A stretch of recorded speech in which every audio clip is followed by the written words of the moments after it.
यांनी रणजित सावरकरांनी म्हटलं की नथुराम गोडसेंनी जी गोळी मारली पण ती नथुराम गोडसेच्या गोळीनी महात्मा गांधीचा वध झालेला नाही, ती गोळी दुसऱ्याची होती.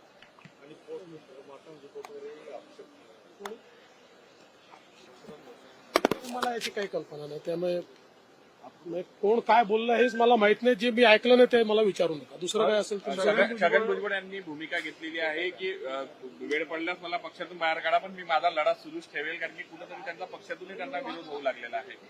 पहिली गोष्ट तर मी अतिशय स्पष्टपणे सांगू इच्छितो की आमचं सरकार कुठल्याही परिस्थितीत ओबीसीवर अन्याय होऊ देणार नाही.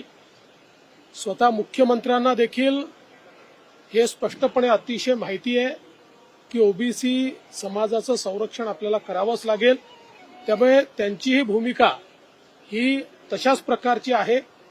आणि मी अगदी स्पष्टपणे सांगू इच्छितो की जोपर्यंत भारतीय जनता पार्टी सरकारमध्ये आहे तोपर्यंत काहीही झालं तरी आम्ही ओबीसीवर अन्याय होऊ देणार नाही.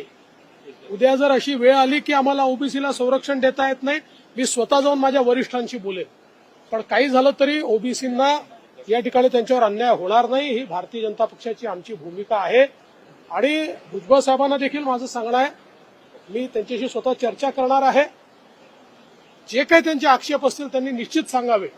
जर कुठेही अन्याय होत असेल ओबीसीवर तर आपण निश्चितपणे त्याच्यामध्ये परिवर्तन करू, बदल करू. त्याच्यात आवश्यक त्या प्रकारे ज्या काही सुधारणा करायच्या त्या आपण करू. ओबीसीवर अन्याय होऊ देणार नाही. प्रायमा फेसी आमचं मत अगदी स्पष्ट आहे आणि मुख्यमंत्र्यांचंही मत आहे की आता जो काही घेतलेला निर्णय आहे तो कुठलाही सरसकट घेतलेला निर्णय नाही आहे. ज्यांच्या एंट्रीज आहेत त्यांना सरळतेने कसं मिळेल सर्टिफिकेट, एवढाच हा निर्णय आहे. त्यामुळे जे काही मीडियामध्ये येत आहे, जे काही आकडे मीडियामध्ये येत आहेत, जे काही वेगवेगळे विषय मीडियामध्ये येत आहेत, या विषयांवर दोन्ही बाजूने म्हणजे ओबीसी समाजाच्या बाजूने किंवा इकडे मराठा समाजाच्या बाजूने रिॲक्शन देणं हे अत्यंत अयोग्य ठरेल. माझं मत अतिशय स्पष्ट आहे. सरकारची भूमिका बॅलन्स्ड आहे.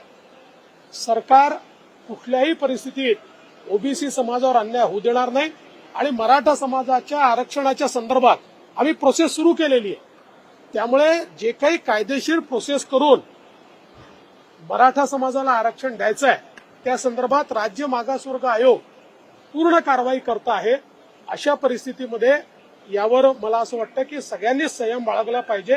मी पुन्हा एकदा सांगतो, भारतीय जनता पार्टी जोपर्यंत सरकारमध्ये आहे आम्ही ओबीसीवर अन्याय होऊ देणार नाही.